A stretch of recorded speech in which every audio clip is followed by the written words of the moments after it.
What I want to do to start the episode, actually, Alexi, is a lot of the other people we've had on this show are either like coaches of enormous teams, or if it's someone like Carrigan, just like a legendary in-game leader. So you usually don't have to give that much background to a lot of these people. But one thing I noticed is interesting about your career, in fact, most of the players that were in the ENCE team, is it's not like you guys only started playing Counter-Strike in like 2017, 2018. Like, you guys were around years before. You just were literally like nobodies, basically, right? You were just in those teams that were at the lower level, just playing, going to small lands, not really even that relevant, like maybe in like a minor or something every now and then. Like, what were you actually doing for all those years in your career? Were you actually trying hard?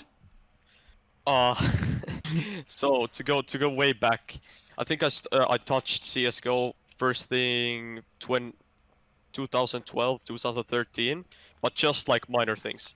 I tried to play League of Legends. I played in a team, in a Finnish team, but I wouldn't say like the most serious thing in the world. It's just something. What role were you playing? Jungle. Of course. There you go. He's an actual IGL. There we go, right. He knows the way it is. Everyone blames you and you're the one who has to save the whole fucking game. No, nothing new there in CS, is there? Yeah. And I think at just one point, like I was on League of Legends 2014. I was in this Finnish land called Assembly. Yeah, we were the biggest. Yes, we were playing a tournament there. I was like Diamond 1, like 70 LP or something like this. Never hit Challenger, never actually, like, I was never actually like insane. Pro level or whatever, yes. Yeah. Like decent in terms of solo queue, but nothing insane. And then I just realized it, like, after playing the tournament, because we were struggling against other Finnish people, and I was like the Finnish scene is non-existent. Like, yes, no one in the like maybe like White Knight or who are these Cyanide back then, yes, who actually played like good. And I thought to myself, like, there is no chance. Like, I just had to be honest. Like, there was no chance other than like maybe if I could somehow hit Challenger like instantly and be like insane. But like, I just thought to myself like there is no chance, and I just enjoyed CS:GO as well. And then on the same LAN, there was a CS:GO like bring your own computer tournament. All right, yes, okay. And then we were just with friends like, yeah, let's go to that one. Obviously we didn't win it, but I was enjoying it. And then on the next Assembly LAN, or like BIOC tournament again, like bring your own computer, like not the pro, we went there like trying to win, and we were like everybody who we watched there was like, holy shit, they're good. But then we actually won it. And there's this famous YouTube clip about it. It's like one of my first interviews. It's so awkward. It's insane.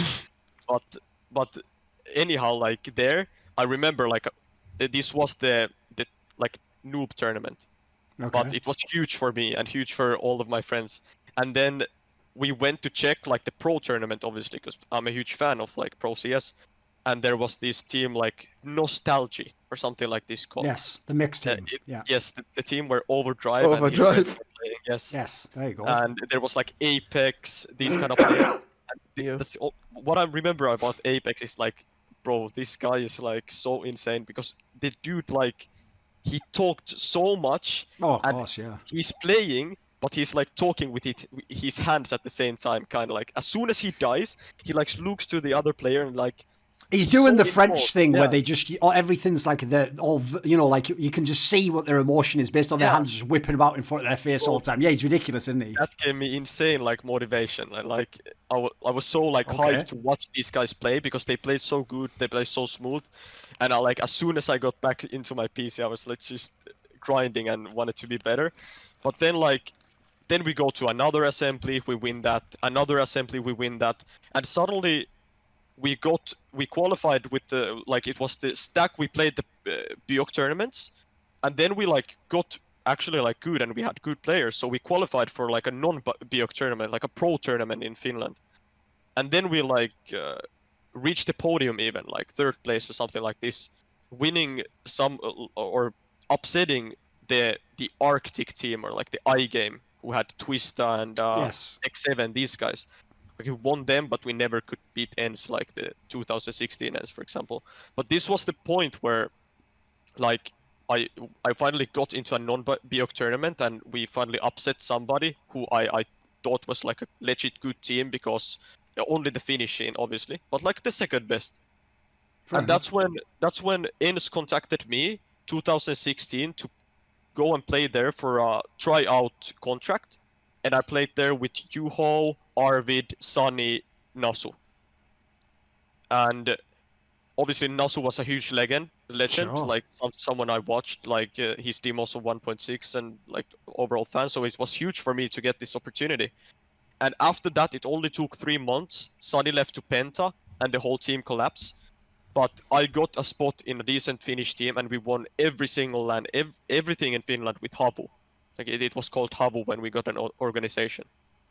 And then we played here and there, and then I made the change where there was this guy Reflex. He's a really sick player, but I just saw so much potential in Sergey that I wanted to make the change. At one point, I'm sure like the whole team wanted something refreshing because we were at the same place for a long time. We picked up Sergey on to replace Reflex, and we instantly came a lot better. And then we picked Otond at one point. Not sure about the player change when we picked up Otond, but then we played with Otond, Sergey, Xarte, and holy shit, I'm gonna be hated if I don't remember the last guy. I think it was KH Eran. I'm not sure how you like Keron. He said. Keron, yeah. Kron or something or whatever. Yeah. Something like that, right? But anyhow, like this team, we actually qualified for like Shanghai, even though we got smacked, but like actually a close game against Renegades. And then we lost to some team called Flash Wolves, like a Chinese from team. Taiwan, I think. Taiwan, yeah, we were winning the last map like 14-7 on the CT side of train, and we managed to lose it. It was the most disappointing game of my whole life. Obviously training for OG years later. But what I mean is like that was the moment like when I qualified, like we actually played somewhat decent. We were almost at the top 30 of the HLTV rankings, which was my like it's a big deal, goal yeah. for a long time, yeah. And then we got into a international LAN, like that was somewhat of a breaking point. And then I actually played with quite really good stats back then. Like maybe my playstyle was a bit different, and I was involving way more and more to like someone that helps a lot more, I guess, rather than just plants the bomb down or like this basics. Yeah, sure. Yeah, this other role. So me and Sergey played with like really good stats, and then it happened at one point that I'm not really sure what happened even, but at one point like, Aluk just contacted both of us. First Sergey, I think, and then me, and then he had the idea that we bring Ens back and we build a sixth team, and then we bounced back on player to player. I told them that I want Ariel. I watched his POVs, and I think he's so selfless that I just wanted to play with him, and he was playing insane, at least in Finland. And then we brought in X7 as the lurker / support player, and that's when N started, and like that's when I guess my career started, like at least in terms of like beating actual good teams and showing what I can do. Sure. Was that after Alu left FaZe? Or got replaced in FaZe? Yeah, I'm pretty sure. It was when he came back. Yeah. When he got, there was downtime. I think there was some downtime after that. Was he after FaZe in NIP, or was he before? No, NIP was before FaZe. Before FaZe, yeah. Right, okay. Yeah. If you remember, it's not even like he got kicked for being bad. He was replaced by fucking Guardian. Yeah. Like, so that's not even that bad, is it? Like, that's not even a diss on you. So